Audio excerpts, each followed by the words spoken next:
ce matin, le webinaire est consacré à l'agriculture, puisque c'est d'actualité. Il y a le salon de l'agriculture qui a ouvert ses portes il y a quelques jours, mais aussi plus généralement, puisqu'il y a deux lois qui concernent ce sujet et qui posent un certain nombre de questions aux organisations, en particulier à la Fondation pour la Nature et l'Homme, puisque Éline Etienne, qui est ici ce matin avec nous, donc elle est responsable élevage durable à la Fondation pour la Nature et l'Homme, et elle va nous aider un peu à décrypter ce qui se passe autour de l'agriculture et notamment les liens et les impacts de ces lois agricoles sur l'environnement, la santé, mais aussi les agriculteurs.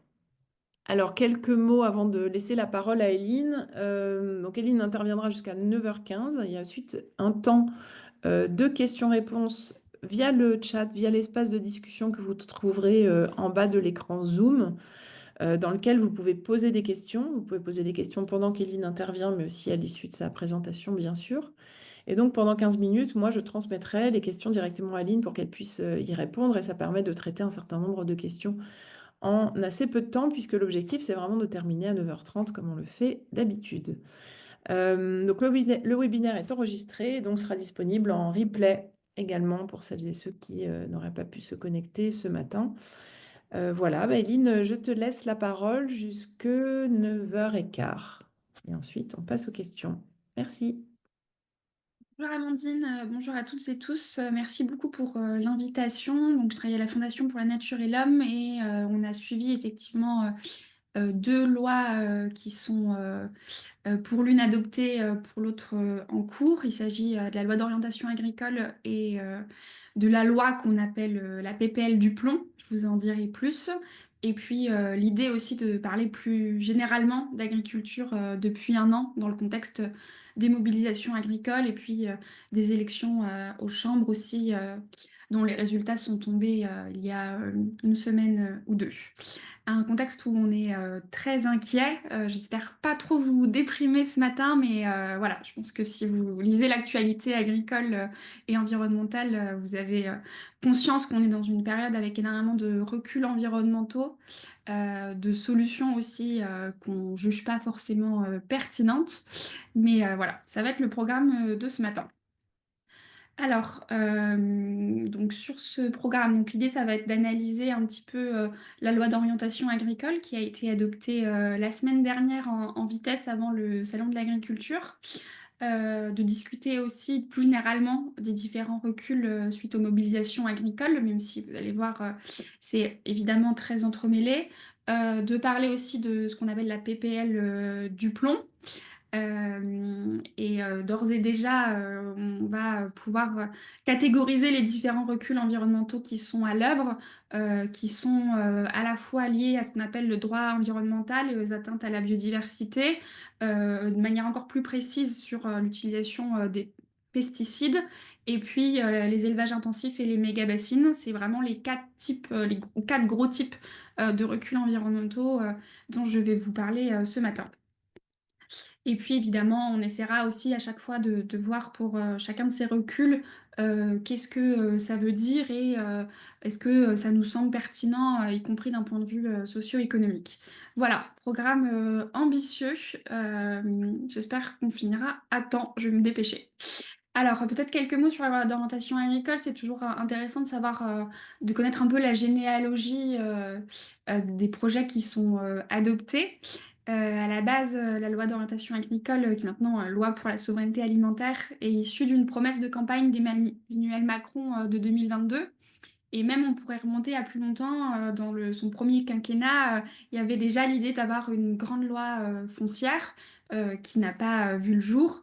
Et puis ensuite, pendant la campagne de 2022, avec le défi énorme du renouvellement des générations, on dit qu'il y a un agriculteur sur deux qui va partir à la retraite d'ici 2030. Donc, un vrai besoin d'avoir de nouveaux porteurs de projets et de nouvelles porteuses de projets pour reprendre ses fermes. Donc, une promesse d'une grande loi agricole en 2022 avec Marc Fesneau à l'époque ministre de l'Agriculture, le lancement de concertations pour pouvoir avoir toutes les parties prenantes discuter de cette loi. Il y avait trois axes originellement. Un premier axe de orientation-formation, donc comment on veut former les nouvelles agricultrices et les nouveaux agriculteurs, autour de quel savoir. Un axe sur l'installation et la transmission, puisque c'est assez compliqué en fait de transmettre une ferme et de s'installer. Et puis un troisième axe qui était dédié aux transitions environnementales et à l'adaptation au changement climatique. Et à la base, il y avait vraiment dans la philosophie au sein du gouvernement et dans la tête de Marc Fesneau cette idée de devoir adapter les pratiques et les exploitations aux défis environnementaux. Et donc, c'était un groupe de travail à part entière dans lequel on siégeait à la FNH avec d'autres organisations de la société civile. Donc ça, c'était il y a 2 ans. Et ensuite, il y a eu des concertations à la fois nationales, il y a eu des concertations aussi en région, et il y a eu aussi des questionnaires en ligne pour les citoyens. Donc une méthode très pacte de pouvoir de vivre. C'était assez intéressant sur le papier. Bon, évidemment, les concertations n'ont pas débouché sur des grosses avancées. Elles n'étaient pas forcément animées de sorte à surmonter les divergences qu'on pouvait avoir entre parties prenantes. Et puis ensuite, on n'a plus entendu parler du ministère de l'Agriculture pendant plusieurs mois. Il y a eu beaucoup de lobbying feutré. Bon, c'est assez habituel, mais c'est vrai qu'il y a eu un grand silence pendant plusieurs mois. Et après, les mobilisations agricoles ont éclaté.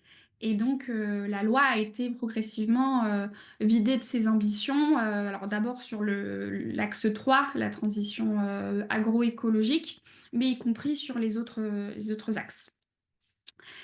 Et donc, dans un contexte effectivement de mobilisation agricole depuis plus d'1 an, et très vite, au début des mobilisations agricoles, il y a eu des prises de parole, notamment de Gabriel Attal, visant à céder sur un certain nombre d'enjeux environnementaux. Je vous mets déjà les premiers reculs qui sont pas inscrits dans les textes de loi d'orientation agricole parce qu'ils ne nécessitent pas de passer par les textes, donc ils ont pu aller plus vite sur ces reculs-là.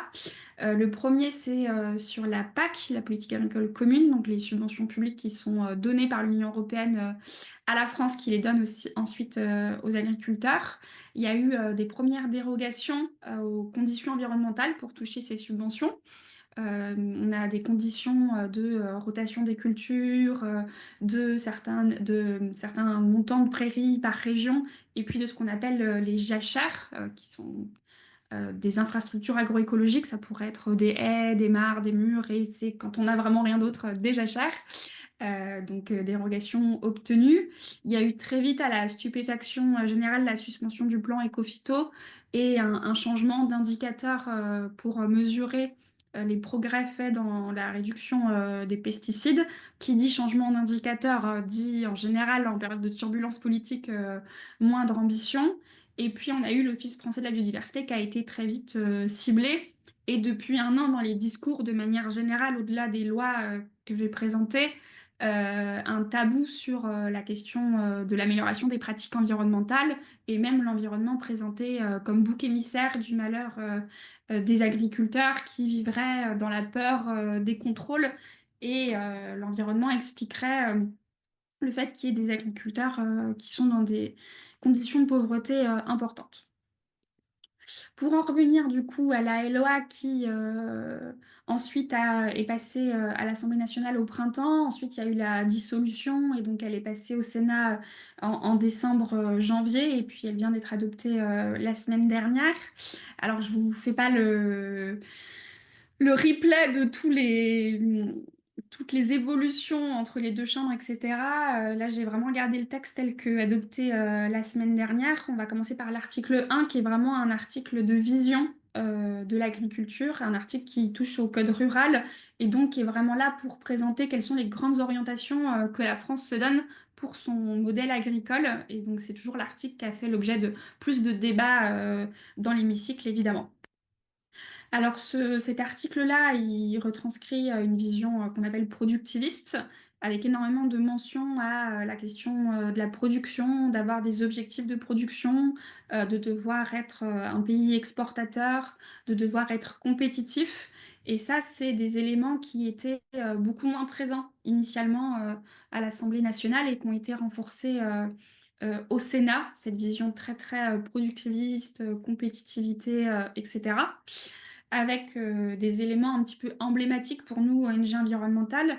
Le premier, c'est la notion d'intérêt général majeur. Le- la loi dit que l'agriculture doit être considérée d'intérêt général majeur, ce qui veut dire en gros que l'agriculture serait au-dessus, en tout cas la production agricole, de toute considération environnementale ou de santé publique. Ce qui juridiquement, voilà, il y a des débats infinis de juristes pour savoir est-ce que vraiment ça aura un impact sur les décisions de justice, mais qui politiquement, en tout cas, envoie un signal et puis pèsera dans l'appréciation des juges quand ils devront juger des contentieux environnementaux. Donc ça, c'est le premier point. On a aussi une vision problématique de la souveraineté alimentaire. On a un texte à la base qui devait être une loi d'orientation agricole pour le renouvellement des générations et pour les transitions. Et progressivement, dans l'intitulé même de la loi d'orientation agricole et du titre 1, on est maintenant sur une loi de reconquête de la souveraineté alimentaire quand on lit le titre 1, avec une vision de la souveraineté alimentaire qui déjà, ne prend pas en compte la définition historique à la fois des mouvements altermondialistes de la Confédération paysanne, de la Via Campesina, mais aussi des Nations Unies, qui ont une définition beaucoup plus de liberté en fait des peuples à décider de leur propre politique alimentaire, et notamment des peuples des Suds qui sont en général pas suffisamment souverains, notamment dans leur politique commerciale, etc. Et puis la vision de la souveraineté alimentaire telle que inscrite par les Nations Unies, c'est aussi une vision de avoir le droit de choisir quel est son type d'alimentation, d'avoir accès à une alimentation saine, diversifiée, etc. Et donc pas du tout la vision qu'on vient d'adopter en France, qui est une vision de produire beaucoup et exporter.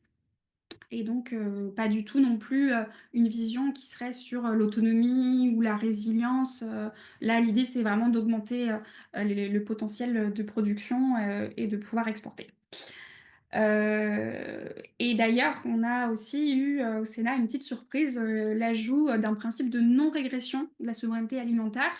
J'imagine copié sur le principe constitutionnel de non-régression du droit environnemental, avec l'idée qu'il devrait y avoir des conférences nationales de la souveraineté alimentaire sous l'égide de France Agrimaire et du ministère de l'Agriculture qui rassemblent les filières régulièrement pour donner des objectifs de production à atteindre et rendre des comptes quand ces objectifs de production ne seraient pas atteints. Donc on n'est pas du tout sur une vision de la souveraineté alimentaire qui dirait qu'on devrait essayer d'être beaucoup plus autonome, notamment par rapport à l'importation d'engrais de synthèse, ou beaucoup plus résilient face aux aléas. Là, on est vraiment sur une vision qui vise à augmenter les volumes de production et à se justifier si on ne produit pas suffisamment par rapport à ces objectifs.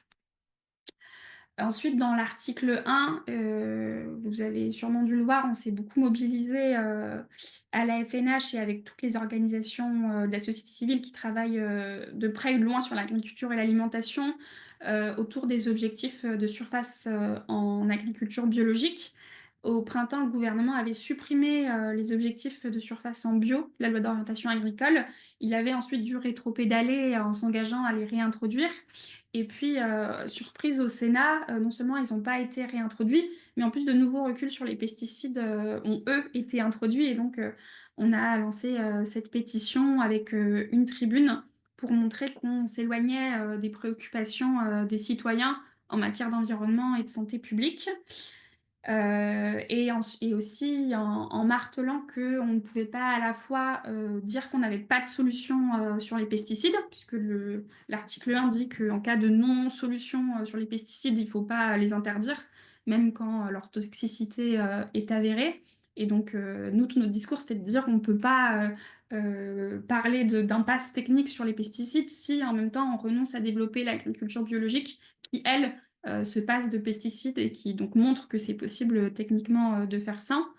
Et puis aussi, on était assez atterrés de voir que toutes les mentions à l'agroécologie qui étaient dans le texte ont été supprimées par le Sénat. Et donc, il y avait aussi quelque chose de l'ordre de l'idéologie à supprimer minutieusement toutes les occurrences du mot agroécologie qui étaient quand même dans le texte issu de l'Assemblée nationale, tout comme toutes les mentions aux stratégies bas carbone, aux stratégies alimentaires, aux stratégies d'adaptation, aux stratégies sur la biodiversité.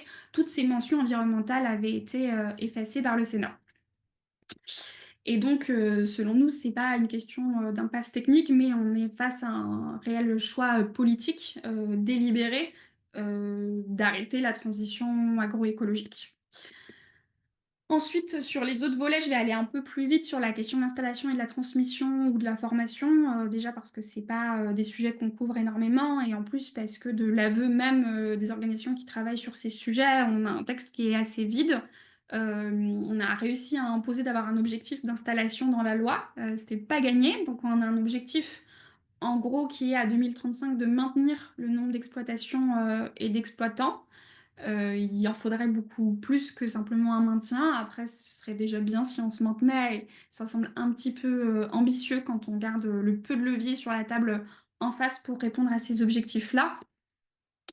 Et notamment dans ce qu'on dénonce sur le manque de levier, il y en a trois. Je vais mettre le troisième. Le premier, c'est de ne pas tenir compte de la diversité des personnes qui veulent s'installer pour pouvoir les accompagner correctement, notamment ce qu'on appelle les NIMA, les personnes non issues du milieu agricole, les projets collectifs, les aspirations aussi des porteurs de projets à être sur des installations beaucoup plus écologiques, beaucoup plus souvent en agriculture bio, etc. Dans la loi, il n'y a pas suffisamment de garantie que ces personnes-là elles vont être correctement accompagnées, qu'elles vont être accueillies de manière pluraliste et que dans l'offre de formation qui leur sera donnée et d'accompagnement, il y aura ce pluralisme pour qu'elles puissent aller au bout de leur projet agroécologique. Et puis surtout, dans la loi, il n'y a rien sur la régulation du foncier et il n'y a pas de priorisation dans l'accès au foncier entre des exploitations selon leur durabilité environnementale ou sociale. Et donc, si on n'a pas d'instrument fort pour hiérarchiser qui a accès au foncier, ou même pour limiter les agrandissements, par exemple, on ne voit pas bien comment on peut arriver à avoir 400 000 exploitations agricoles. Et donc ça, c'est une des critiques majeures dans la société civile ou dans les députés, c'est ce manque de régulation du foncier qui nous rend pas très optimistes par rapport à l'atteinte d'objectifs d'installation, vu qu'on est plutôt dans un contexte d'agrandissement et d'intensification des pratiques quand on regarde les grandes tendances. Ensuite, l'article 9 sur la question de la réalisation d'un diagnostic. Alors, l'article 9, nous, on a beaucoup travaillé dessus à la FNACH. C'était un article qu'on trouvait très intéressant. L'idée originelle, c'était que chaque nouvel installé, enfin, à la fois l'exploitant, quelques années avant de céder sa ferme, et à la fois la personne qui voulait s'installer, doivent réaliser un diagnostic sur la durabilité de la ferme, à la fois d'un point de vue social. Est-ce que, par exemple, les investissements prévus sont trop importants par rapport à ce qui peut être supporté par le ou la chef d'exploitation? Est-ce que, d'un point de vue de l'adaptation au changement climatique, les productions qui sont prévues sont raisonnables au regard de ce qu'on sait des impacts du changement climatique sur le territoire? Et donc, on avait un levier qui pouvait être intéressant pour accompagner les futurs projets agricoles. Il a été progressivement amoindri. Il y a même eu énormément de débats sur est-ce qu'il fallait le supprimer carrément, ce diagnostic. Et aujourd'hui, on a un diagnostic qui est un peu mi-figue, mi-raisin, comme beaucoup de textes de loi après moult négociations. Alors, premièrement, c'est un diagnostic qui n'est plus obligatoire. Donc c'est un peu dommage après des mois à avoir discuté de comment le paramétrer au mieux, qu'il ne soit pas obligatoire quand on s'installe. C'est un diagnostic qui va d'abord être économique, ce qui évidemment est important quand on s'installe, mais toute l'originalité de ce diagnostic, c'était aussi de pouvoir avoir d'autres enjeux que simplement la viabilité économique.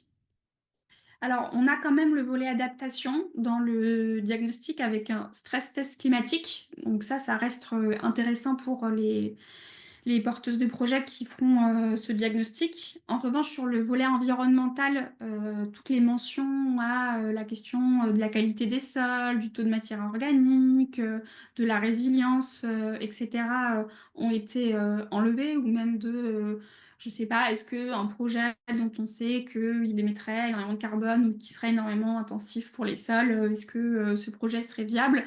Ça a été complètement enlevé du diagnostic. On parle seulement de performance agronomique des sols.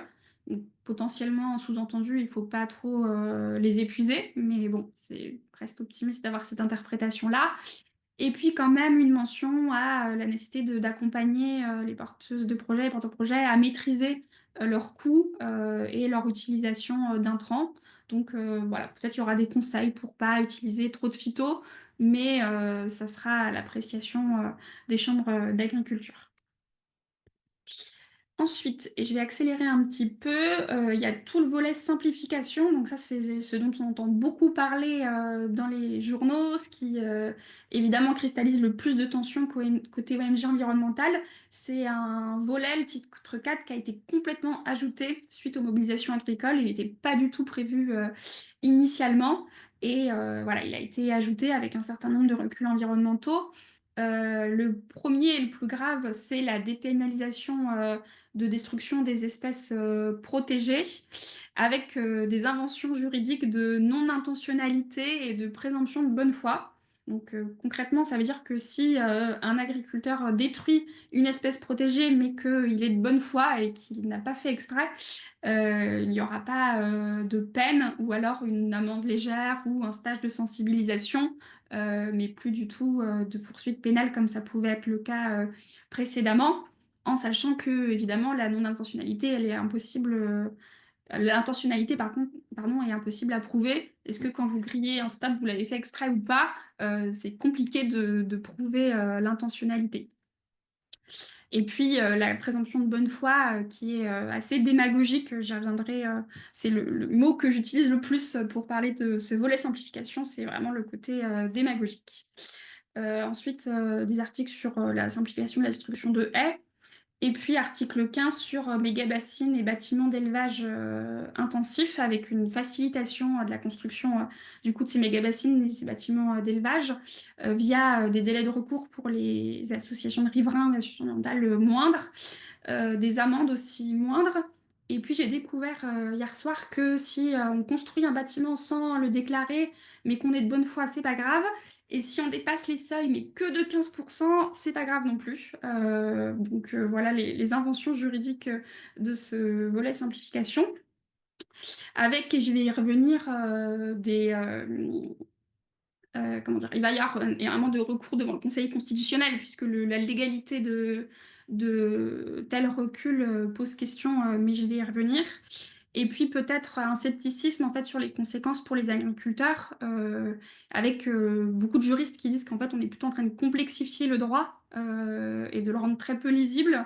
Et puis aussi sur la question d'avoir moins de recours des associations de riverains et des associations environnementales, beaucoup d'associations qui disent que si il y a moins de recours devant la loi et dans les tribunaux, les tensions au niveau local vont en fait être beaucoup plus importantes si on n'a pas ces moyens canalisés d'expression des désaccords. Et donc, je suis pas certaine que pour les agriculteurs, ce soit vraiment mieux. Surtout que, et j'y reviendrai, on parle évidemment d'une minorité d'agriculteurs. Quand on parle des bâtiments d'élevage intensif, on parle de 3% des exploitations. Donc on est en plus sur une minorité. Quand on parle de destruction des espèces protégées, on est aussi sur une minorité d'infractions. C'est vraiment marginal. Et puis ensuite, en général, elles sont punies de manière très très proportionnée. Donc on n'est pas du tout sur tous les agriculteurs se retrouvent devant le juge en ayant très peur, comme on peut parfois l'entendre dans le débat public. Donc ma conclusion sur la LOA, donc c'est beaucoup de démagogie, des articles qui sont beaucoup plus politiques que juridiques, avec un certain nombre de principes, voilà, le principe d'intérêt général majeur, de non-régression de la souveraineté, principe de bonne foi, même principe de droit à l'erreur, qui sont là beaucoup plus pour rassurer la profession, mais qui, dans leur application concrète, rendre un petit peu perplexe. Évidemment, une loi qui ne répond pas aux objectifs initiaux. On est assez loin des objectifs de renouvellement, d'adaptation, de transition. Une génération d'agriculteurs qui est envoyée au casse-pipe, puisque le futur agricole avec ce texte de loi, personnellement, je ne le vois pas et je ne pense pas que beaucoup d'agriculteurs qui s'installent se projettent dans un modèle où l'idée, ça va être d'exporter toujours plus, mais d'être extrêmement vulnérable aux aléas climatiques. Mais j'y reviendrai quand je dirai quelques mots sur la PPL du plomb. Et puis des recours devant le Conseil constitutionnel. Je vous ai mis quelques-uns des griefs des associations environnementales. Il y a le principe de rupture d'égalité devant la loi. Pourquoi certains agriculteurs pourraient bénéficier d'un principe de non-intentionnalité alors que tous les autres citoyens sont jugés pour leurs actes et pas pour la plus ou moins grande intentionnalité. On va aussi à rebours du principe de non-régression environnementale, notamment sur les questions des pesticides. La question du principe de clarté et d'intelligibilité de la loi, parce que, on a effectivement une loi assez politique et bavarde dont on ne voit pas trop quels sont les objectifs. Et c'était le Conseil d'État, dans son tout premier avis, qui le disait déjà, et encore on n'était pas passé au Sénat. Et puis les principes qu'on connaît mieux de prévention et de précaution. Donc on verra ce qu'en dit le Conseil constitutionnel. Ensuite, de manière plus politique sur la question du modèle, puisque là, j'imagine que je vous ai assommé d'une liste à la Prévert de reculs environnementaux. Nous, notre critique, c'est premièrement qu'on considère qu'on ne peut pas intensifier les pratiques et laisser les exploitations se concentrer et en même temps dire qu'on veut renouveler les générations. C'est juste pas du tout possible parce que quand on va intensifier, concentrer, on va déjà verrouiller en termes de pratiques, mais aussi investir dans beaucoup de capital. Le capital qui est mobilisé sur l'exploitation, il a doublé en 20 ans. Et donc aujourd'hui, être un porteur de projet et devoir s'endetter sur des prêts à plusieurs centaines de milliers d'euros parce qu'il y a eu des stratégies de surinvestissement, c'est extrêmement problématique. Donc pour nous, ce projet de loi, il va en fait rendre encore plus difficile le renouvellement des générations. Il est censé apaiser les tensions entre les agriculteurs et les citoyens. Euh, Moi, personnellement, je considère que à force d'opposer l'agriculture et l'environnement et la santé publique, on va plutôt alimenter les tensions. Et puis, la souveraineté alimentaire est pas du tout comprise ni dans son sens originel, ni dans un sens plus agroécologique qui voudrait qu'on essaye d'être beaucoup plus autonome et beaucoup plus résilient pour être plus souverain. Nos recommandations, ça aurait été évidemment plutôt de former à la transition agroécologique, d'avoir un diagnostic ambitieux, obligatoire et avec un réel accompagnement ensuite pour mettre en œuvre les conseils, d'avoir une restructuration des exploitations pour qu'elles soient de plus petite taille avec des pratiques plus agroécologiques, de prioriser lors de l'installation les exploitations selon des critères environnementaux, mais aussi des critères sociaux. Est-ce que il y aura beaucoup d'emplois créés ou pas sur cette ferme? Et puis une réflexion qu'on aurait bien voulu voir sur le partage de la valeur et sur l'accompagnement à la transition. Je vais un petit peu vite puisqu'il va bientôt être 15. Quelques mots sur la PPL du plomb. Bon, en gros, c'est la même chose que la LOA en 10 fois pire. Le curseur a été mis beaucoup plus loin. Et d'ailleurs, c'était l'objectif de Laurent Duplomb, l'auteur de cette loi visant à lever les contraintes à l'exercice du métier d'agriculteur. L'idée de cette PPL qui est arrivée dans le circuit en même temps que la LOA, c'était de pousser les curseurs. Et donc, c'est pour ça qu'il y a énormément d'articles qui se ressemblent, mais voilà, qui vont un peu plus loin côté PPL du plomb, avec effectivement cette idée que les agriculteurs sont entravés et donc il faut les libérer de ces entraves. Avec, encore une fois, une confusion entre les conditions socio-économiques qui permettent d'être un agriculteur heureux et les conditions qui permettent de produire plus, d'être compétitif et d'exporter. Est-ce que les deux vont ensemble? Personnellement, je ne le pense pas, mais en tout cas, cette proposition de loi amalgame complètement les deux. Évidemment, on ne parle pas du tout des causes structurelles de désarroi des agriculteurs, on ne parle pas d'inégalité, on ne parle pas de partage de la valeur, on ne parle pas de la dépendance aux intrants, on ne parle pas de l'adaptation au changement climatique. Alors que, et cette année en particulier, enfin l'année 2024, on a eu des conséquences importantes du changement climatique pour les agriculteurs, que ce soit la sécheresse, les inondations, les maladies des animaux, dont on sait qu'elles sont liées aussi au changement climatique. Et donc, malgré une année où le changement climatique a été important pour les agriculteurs, on ne parle pas du tout d'adaptation dans la PPL du plomb. Et au contraire, selon nous, en vantant un modèle plus productiviste, elle va le rendre encore plus vulnérable. Je vais aller un peu plus vite sur les pesticides, quelques éléments. Cette PPL prévoit la fin de la séparation de la vente de pesticides et du conseil en pesticides, ce qui était un progrès de la loi Egalim. Elle prévoit que l'ANSES soit mise sous la tutelle du ministère de l'Agriculture, donc ce qui pose énormément de questions sur l'indépendance scientifique de l'agence sanitaire. L'épandage de pesticides par drone serait autorisé sous condition. Il est prévu la réautorisation d'un néonicotinoïde. Et puis, certains reculs sur la biodiversité en termes de zones humides. L'OFB serait encore plus muselé. Il a déjà été mis sous l'autorité du préfet suite aux mobilisations agricoles. Là, l'idée, ça serait en plus de lui dire de privilégier des procédures administratives plutôt que des procédures judiciaires. Et puis là encore, des éléments sur élevage intensif et usage de l'eau qui sont vraiment deux totems aujourd'hui dans les discours agricoles, faciliter la construction d'élevage intensif et de méga-bassines, même si on sait que ça bénéficie à une minorité d'agriculteurs. Encore une fois, quand on parle d'élevage intensif, on parle de 3% des exploitations qui sont classées pour l'environnement, qui ont des procédures spécifiques à faire parce que beaucoup d'émissions d'ammoniac, de nitrate, etc. Et on parle voilà, vraiment des plus intensives des exploitations et qui sont en général pas les exploitations qui sont en difficulté économique par ailleurs. Et donc, et je vais m'arrêter là, je pense que notre plus grosse critique sur ces textes de loi, c'est qu'ils vont pas du tout faciliter la vie des agriculteurs qui sont les plus pauvres. Ils vont faciliter la vie d'une minorité d'agriculteurs qui ont les pratiques les plus intensives. Et simplement, peut-être pour donner quelques éléments sur les revenus, et après, promis, je m'arrête, pour vous dire que quand on regarde les revenus des agriculteurs sur 10 ans, parce qu'il faut le faire sur des longues périodes, il y a beaucoup de fluctuations, on a un revenu médian annuel de 22 000 euros, mais qui cache des inégalités énormes. Les 10% les plus pauvres sont à moins 4 600 euros, les 10% les plus aisés à 70 000 euros, on va dire. Les éleveurs de ruminants à 20 000 euros, c'est les plus pauvres. Et moi, j'ai rien vu sur les éleveurs de ruminants dans ces textes de loi, et j'ai rien vu sur les 10% les plus pauvres. Et donc, je pense que c'est peut-être, en tout cas d'un point de vue des agriculteurs, la plus grosse critique qu'on peut faire à ce texte de loi. Voilà, merci. Merci beaucoup, Eline.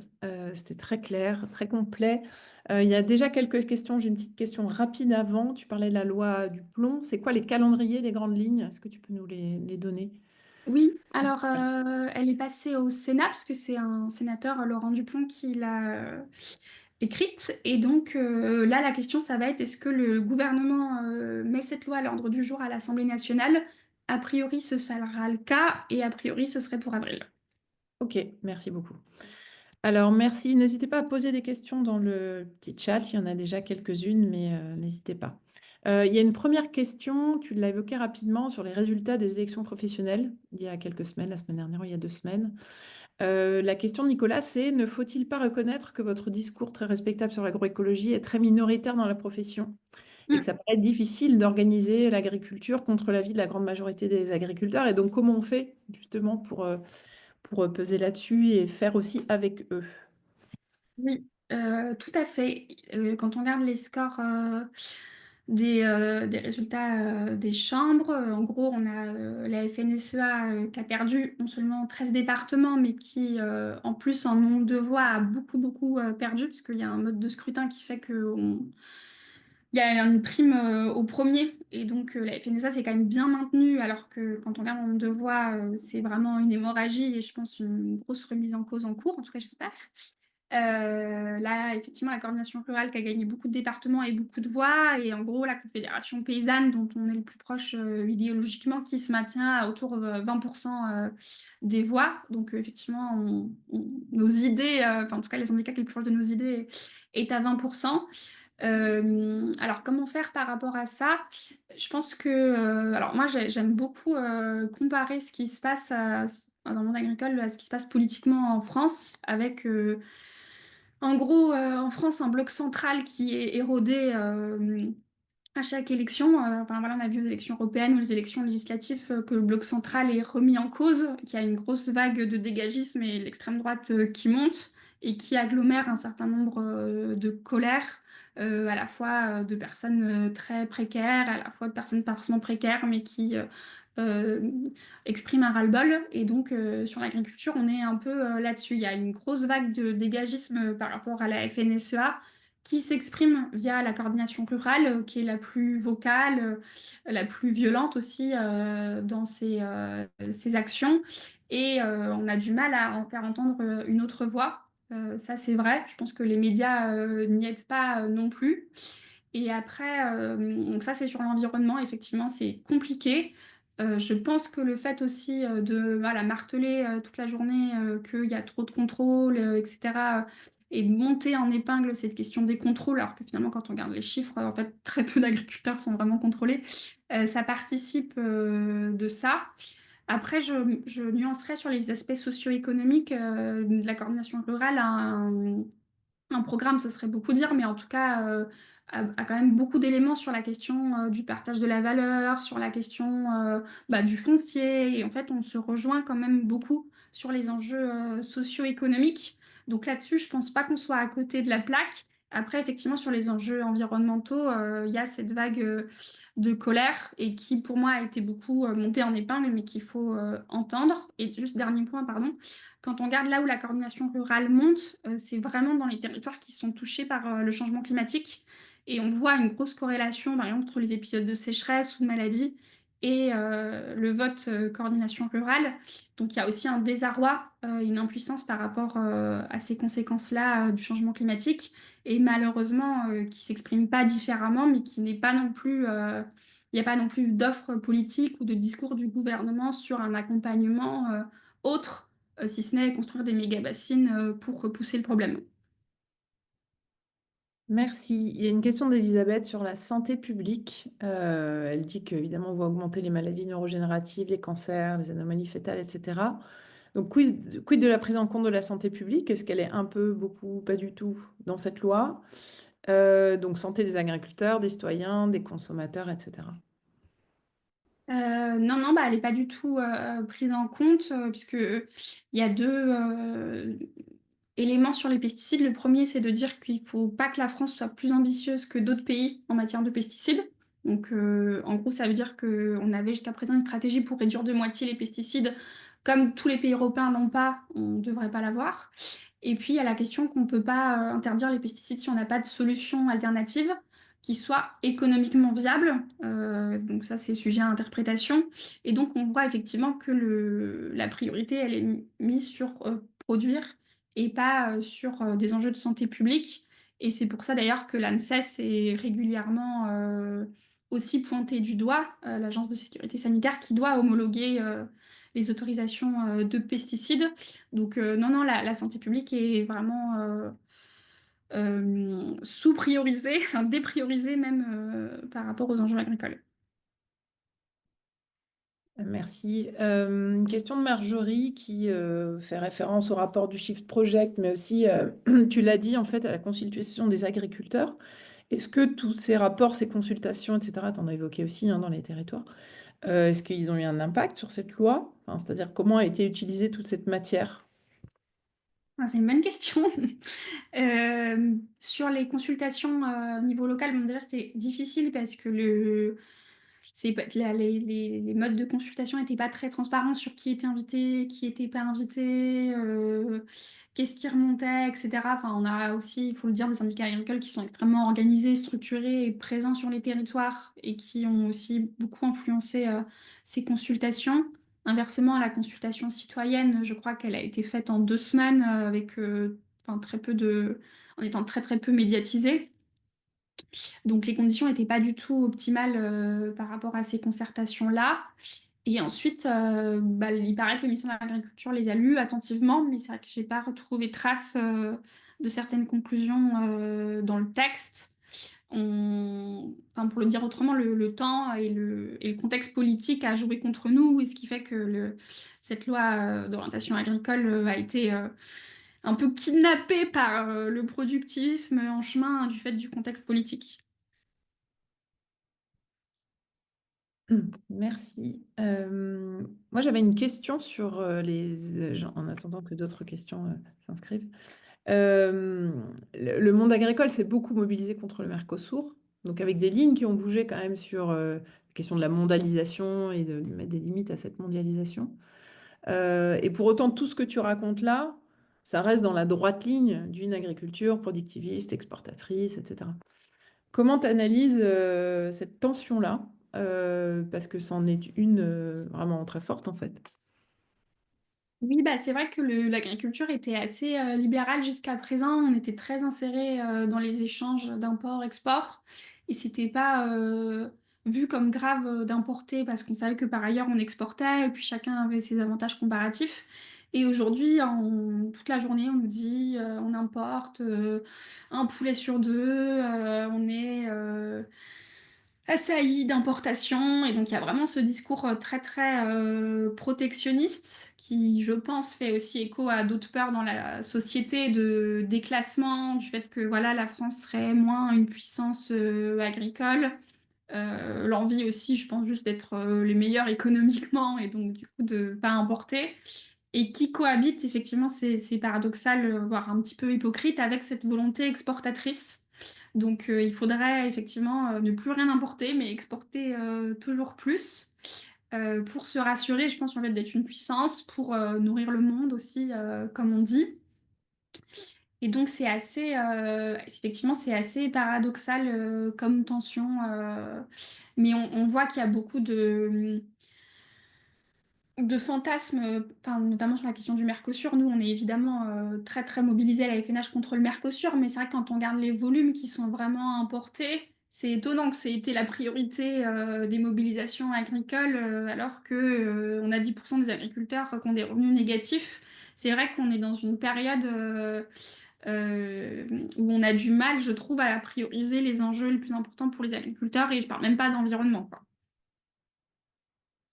Merci. Et donc une dernière question pour les 2 minutes qui nous restent de Lisa. Pourquoi les sujets de la rémunération des agriculteurs et des négociations inégales avec la grande distribution ont été aussi peu traités? C'est ce que tu viens de dire.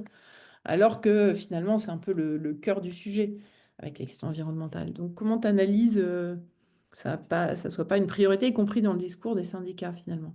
Mm. Alors, on a quand même une loi Egalim 4 qui va arriver, donc voilà, une quatrième. Donc, bon, politiquement, en tout cas, c'est facile, on peut renvoyer en disant non, non, c'est prévu, la loi Egalim arrive. Effectivement, c'est vrai que dans les lois, on peut pas traiter de tout.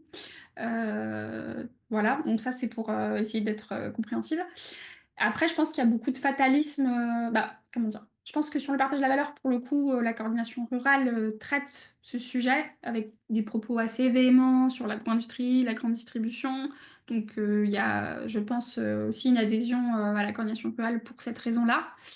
Et après, je pense qu'il y a beaucoup de fatalisme auprès des agriculteurs. Il y a une telle asymétrie de pouvoir avec, bah, du coup, les entreprises agroalimentaires qui sont le maillon juste après, que la plupart des agriculteurs osent même pas vraiment taper dessus parce que bah, ils en dépendent tellement que c'est compliqué de taper dessus. Et puis, il y a aussi, bah, je pense, une idéologie extrêmement libérale dans la majorité du monde agricole et donc aussi quelque part beaucoup d'agriculteurs qui ont presque l'impression que bah voilà, c'est mérité qu'il y ait autant de bénéfices à l'aval et que bah chacun enfin c'est un peu le self-made man quoi, chacun fait de son mieux, il faut être un bon gestionnaire et puis voilà, tant pis.